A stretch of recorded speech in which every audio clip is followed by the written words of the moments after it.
Okay na. Technology versus brain rot.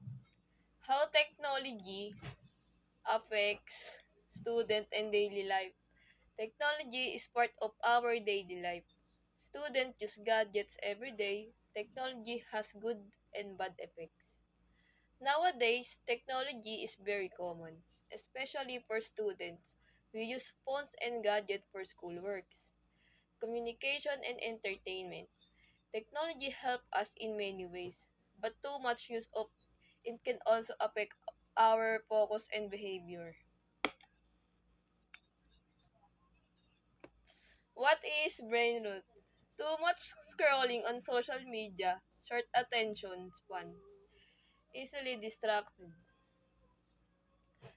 Brain rot is a term used when people spend too much time online, especially watching short videos or scrolling for many hours. Because of this, some people find it hard to focus on important things. Benefits of technology: easy to search information, online communication, helpful in education.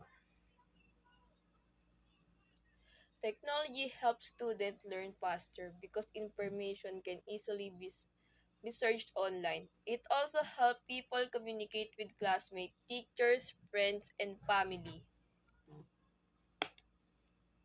Negative effects of technology: lack of focus, sleep problems, too much screen time.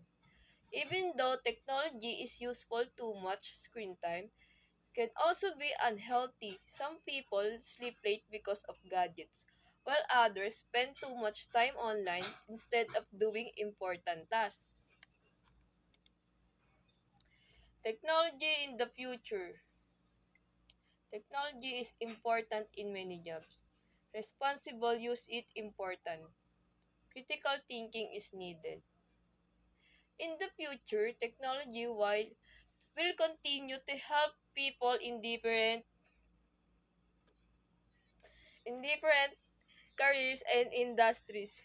That is why people should learn how to use technology responsibly and not depend on it too much. Things to remember: technology can help us. Too much screen time is unhealthy. Balance is important. To conclude, technology can help people in many ways, especially in communication and education. However, too much use of technology may also affect our habits and attention. That is why balance and responsible use are important. Thank you for everything.